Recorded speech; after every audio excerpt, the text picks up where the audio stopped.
Alors que la guerre en Ukraine entre dans sa quatrième année, l'Ukraine trouve toujours de nouveaux moyens de nuire aux forces russes et de se défendre contre les soldats et drones envoyés.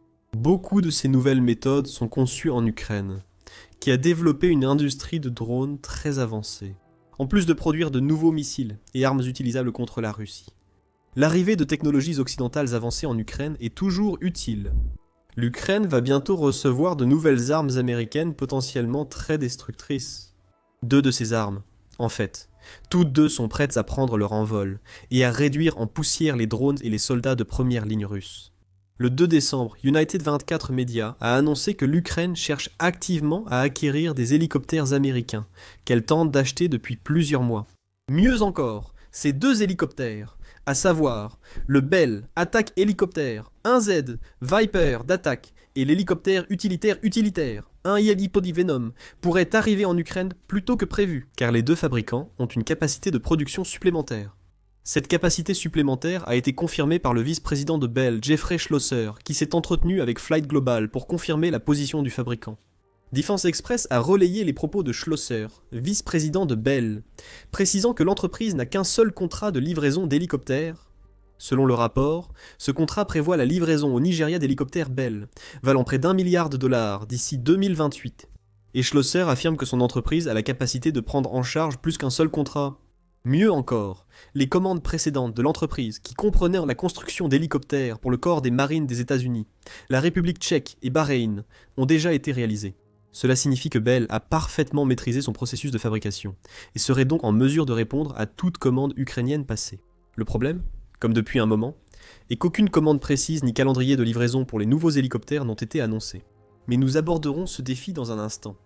Tout d'abord, examinons de plus près ce que l'Ukraine recevra si elle parvient à faire avancer l'achat proposé de ces deux nouveaux hélicoptères, en commençant par le Viper.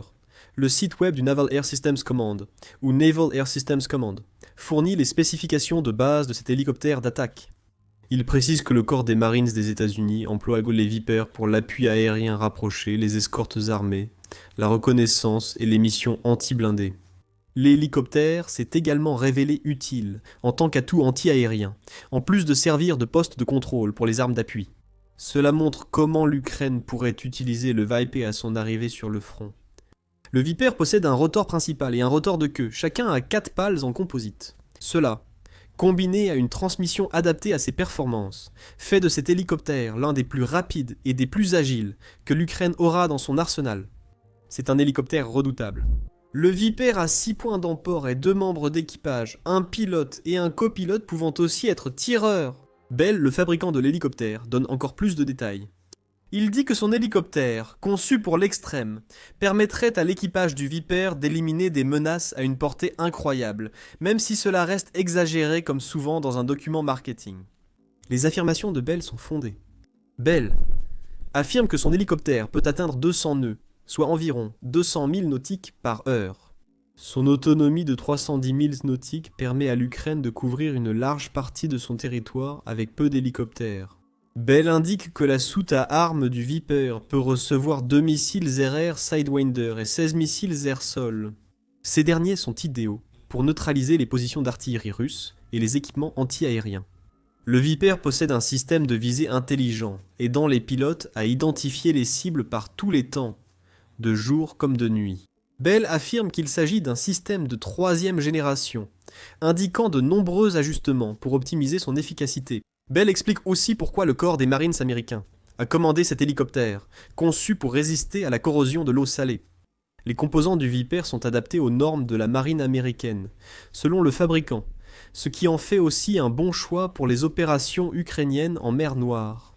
Même si le Viper attire toute l'attention comme hélicoptère d'attaque, il ne faut pas sous-estimer le rôle des hélicoptères Venom, que l'Ukraine souhaite aussi obtenir.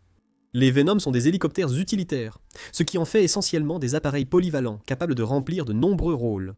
Les hélicoptères utilitaires peuvent remplir plusieurs rôles, notamment le transport de troupes, la supervision de la logistique, servir de véhicule de commandement et de contrôle pour les opérations, l'évacuation des blessés, et même fournir un appui-feu aux unités terrestres et aériennes.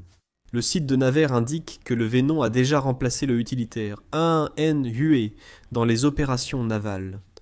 Comme le Viper, Le Venom est équipé d'un rotor principal composite à 4 pales, alimenté par de nouveaux moteurs et transmissions qui le rendent supérieur à l'ancien modèle. Weibel a augmenté les capacités d'emport de l'hélicoptère, mis en place de nouveaux sièges résistants au crash pour l'équipage et les passagers, et installé des écrans plats multifonctions qui fournissent toutes les informations de champ de bataille dont les pilotes de l'appareil pourraient avoir besoin.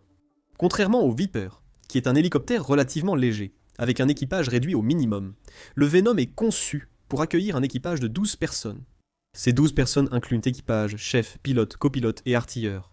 Quant aux 8 places restantes, elles sont toutes occupées par des marines américains équipés pour le combat. Et il faut supposer que l'Ukraine trouverait une utilité similaire pour l'hélicoptère. Bell a aussi présenté son hélicoptère utilitaire et donné des détails montrant pourquoi le Venom sera un excellent ajout pour l'arsenal aérien ukrainien. Il indique que le Venom a une vitesse de 170 nœuds, soit environ 170 milles nautiques par heure, et une autonomie d'environ 325 milles nautiques. Un système de capteur infrarouge intégré à l'hélicoptère permet de détecter précocement les menaces entrantes, ce qui permet de lancer des contre-attaques avant que ces menaces n'atteignent l'hélicoptère. En ce qui concerne les armes, celles-ci peuvent être adaptées à des objectifs de mission spécifiques, bien que Bell mentionne une gamme de roquettes que le Venom peut tirer. Nous savons également que l'hélicoptère dispose d'un espace pour un tireur, ce qui suggère qu'une mitrailleuse ou un canon de quelque sorte est utilisé. La marinisation qui rend le Viper utile aux Marines est aussi appliquée au Venom. Des treuils, cordes lisses et kits incendie peuvent être ajoutés pour des opérations spécialisées et un déploiement rapide des troupes. Le Venom est très polyvalent et constitue un excellent choix comme compagnon du Viper, ou hélicoptère multirôle, soutenant les opérations terrestres, aériennes et maritimes de l'Ukraine. Et il y a autre chose. Selon United 24, média le 85%. Cela semble anodin jusqu'à ce qu'on s'en rende compte. La compatibilité de ces composants entre les deux hélicoptères simplifie grandement la maintenance et la logistique pour les maintenir en vol. Si ça marche sur le Venom, ça marchera sûrement sur le Viper, et vice-versa. L'Ukraine bénéficie du fait de n'avoir besoin que d'une seule source pour la plupart de ses pièces d'hélicoptères, ce qui permet finalement à l'Ukraine de maintenir les deux appareils en vol plus longtemps. Tout cela semble très impressionnant. Cependant, vous vous souvenez peut-être des mises en garde que nous avons mentionnées plus tôt dans la vidéo. Aucune quantité ou montant de commande n'a encore été confirmé ni par l'Ukraine ni par Bell, et l'achat de ces hélicoptères n'a pas encore été officiellement finalisé. Mais l'achat progresse. Selon un rapport du 1er novembre de Technology.org, l'Ukraine a déjà entamé les démarches pour acquérir ces deux hélicoptères en envoyant des lettres d'intention. Ces lettres ont déjà été signées par des représentants de l'Ukraine et de Bell, et on peut seulement supposer qu'elles contiennent les détails, encore non révélés, de ce que l'Ukraine souhaite exactement acheter. Selon Technology.org, les décisions semblent prises. Des lettres d'intention ont été signées. Il est probable que le Viper et le Venom arrivent en Ukraine. L'Ukraine attendait cette étape depuis longtemps. Même si les lettres d'intention ont été signées début novembre, l'Ukraine s'intéressait au Viper depuis au moins un an. En septembre, 2024 Defense News a indiqué que l'Ukraine s'était intéressée à 12 Vipers, refusés plus tôt par la Slovaquie. Ce refus ne paraît pas lié à la qualité de l'hélicoptère. Un nouveau gouvernement slovaque doutait de l'achat des 12 Vipers décidé par le précédent et réexaminait cette décision. La Slovaquie espérait aussi convaincre les États-Unis d'accorder une remise pour vendre les Vipers à 340 millions de dollars à l'ancien gouvernement slovaque. Pour d'autres systèmes d'armes américains, comme les défenses anti-aériennes et les F-16, l'Ukraine ne se souciait pas des raisons. Elle savait juste qu'une opportunité d'obtenir un hélicoptère utile s'était présentée. Vladimir Tchenko, député ukrainien du parti Bakievщина, a expliqué l'utilité des Vipers pour l'Ukraine à l'époque. Ces hélicoptères sont nécessaires pour nos soldats en première ligne dans les provinces de Donetsk, Zaporizhia et ailleurs en Ukraine. Mais aussi pour une opération dans la région de Koursk, a déclaré Ivchenko. Ivchenko a même écrit à l'administration Biden pour demander que l'Ukraine reçoive des hélicoptères, mais cela n'a apparemment rien changé. Un an après, des lettres d'intention ont été signées pour un nouvel accord avec Defense Express. L'accord entre Bell et l'Ukraine comprend une évaluation des approches de coopération industrielle, en plus de mentions concernant la coopération de Bell avec le gouvernement américain dans la vente. La référence au gouvernement américain révèle l'un des deux obstacles possibles pour l'Ukraine. Transformer son intention d'acheter les hélicoptères Venom et Viper en réalité, où les deux appareils opèrent dans l'espace aérien ukrainien. Comme l'explique Defense Express, il convient de noter que pour les achats d'armes aux États-Unis, l'accord n'est pas conclu directement avec le fabricant, mais entre les gouvernements. L'Ukraine doit donc conclure un accord avec le gouvernement américain, qui achètera les hélicoptères à Bell. L'Ukraine doit obtenir l'accord des États-Unis, et ne peut donc pas acheter directement le Venom ou le Viper à Bell. L'acceptation du gouvernement américain remet en question l'avenir de l'achat envisagé par l'Ukraine. Comme l'a rapporté Ukraine Business News le 8 septembre, les États-Unis et l'Ukraine discutent d'un possible achat d'armes jusqu'à 100 milliards de dollars sans autorisation formelle accordée par les États-Unis. Dans le cadre de ce projet, l'Ukraine pourrait avoir accès à de grandes quantités d'armes américaines, tandis que les États-Unis obtiendraient certains droits de propriété ou de licence sur des technologies de défense ukrainiennes spécifiques, des conditions qui sont encore en cours de discussion et n'ont pas encore été finalisées. Pour Washington, même envisager un tel accord est un atout stratégique et économique majeur. Cela apporterait des milliards au secteur de la défense américain et renforcerait le contrôle des États-Unis sur les innovations ukrainiennes à potentiel commercial ou militaire. L'Ukraine n'a pas officiellement accepté l'accord et rien n'a été appliqué. UBN précise que Kyiv avait déjà acheté environ 2 milliards de dollars d'armes américaines via des canaux existants avant la parution de son article, indépendamment du 100 milliards de dollars. Néanmoins, les contours des négociations montrent clairement que les États-Unis attendent plus qu'un simple paiement financier. Cela suggère que pour accéder à des plateformes prisées comme le Viper et le Venom, l'Ukraine devra peut-être offrir aussi une coopération technologique, pas seulement des fonds. Cependant, l'Ukraine ne peut pas toujours être sûre que les États-Unis accepteront de coopérer pour l'achat d'armes. Cela est d'autant plus vrai depuis que les États-Unis ont lancé un nouveau plan de paix pour la guerre en Ukraine. Nous n'entrerons pas dans les détails du plan initial de l'Amérique ici. Vous pouvez regarder notre vidéo qui détaille les 28 points, si vous souhaitez en savoir plus. Nous préciserons que la première version du plan était étonnamment pro-russe. Des réunions entre les États-Unis et l'Ukraine ont eu lieu, et le plan a été réécrit. Des envoyés américains rencontrent aussi Poutine à Moscou. La réalisation de cette vidéo suggère que les États-Unis pourraient à l'avenir être moins pro-ukrainiens. Ces discussions avec Poutine sont déterminantes. Si l'Amérique cède aux demandes de Poutine et accentue la pression sur l'Ukraine, elle pourrait retirer à l'Ukraine l'autorisation d'acheter des armes américaines. L'Ukraine doit composer avec ces options et a besoin du soutien des États-Unis pour acheter les hélicoptères, Viper et Venom. Toutes ces questions d'argent mènent au deuxième obstacle. Les hélicoptères Venom et Viper restent coûteux. Il est difficile de déterminer combien l'Ukraine devra dépenser pour ces hélicoptères, surtout que nous n'avons aucun détail sur la taille de la commande. Cependant, United 24 Media suggère que quel que soit le mécanisme de financement utilisé par l'Ukraine pour cet accord, il lui faudra tout de même réunir environ 1 milliard de dollars pour cet achat. Le média évoque l'annulation par la Slovaquie des 12 hélicoptères Viper, ce qui aurait poussé le pays à acheter 12 Black Hawks au lieu des F-16. United 24 Media mentionne aussi l'achat en 2019 des Vipers et Venom par la République tchèque. L'accord a coûté 622 millions de dollars au gouvernement tchèque, soit plus de 800 millions, ajustés à l'inflation, en 2025. L'Ukraine pourrait remplacer la Slovaquie dans la chaîne de production de Bell et acheter au moins 12 hélicoptères. Donc, une dépense d'1 milliard de dollars ne semble pas trop ambitieuse. C'est aussi bien inférieur aux 100 milliards de dollars proposés dans le cadre d'armement entre les États-Unis et l'Ukraine, encore en négociation. La crédibilité du chiffre d'1 milliard de dollars est renforcée par un rapport du 1er décembre de Bloomberg. Le média indique que l'Ukraine cherche justement à obtenir 1 milliard d'euros, soit environ 12 milliards de dollars de financement européen supplémentaire d'ici la fin 2025 et que cet argent serait destiné à l'achat d'armes américaines. Aleona Getbanchuk, qui est l'ambassadrice de l'Ukraine auprès de l'OTAN, a déclaré « Nous serons extrêmement reconnaissants pour les nouvelles contributions des alliés. L'Ukraine pourra donc recevoir du matériel via Pearl sans interruption. Tout s'imbrique.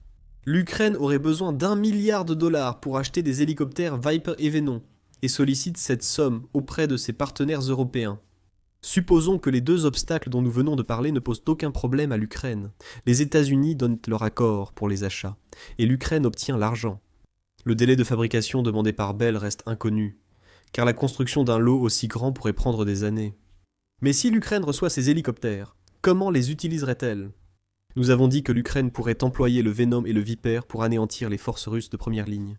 C'est le cas, surtout que les deux hélicoptères offrent des options air-sol. Cependant, l'utilisation principale des hélicoptères par l'Ukraine semble actuellement être davantage défensive. Selon Business Insider du 1er octobre, l'Ukraine compte de plus en plus sur ses équipages d'hélicoptères pour contrer les nombreux drones russes dans son espace aérien. Ces équipages abattent jusqu'à 40% des drones dans leur région grâce à leurs capteurs avancés, leur permettant d'opérer par tous les temps. Le Venom et le Viper possèdent un de ces capteurs. Outre les armes classiques, ils pourraient ainsi mieux se défendre contre les drones. L'Ukraine a clairement besoin de plus de moyens de défense aérienne. Les attaques de drones russes s'intensifient à l'approche de fin 2025. Selon ABC News en novembre, la Russie a envoyé 5312 drones sur l'Ukraine en octobre, dont environ 80% ont été abattus par l'Ukraine.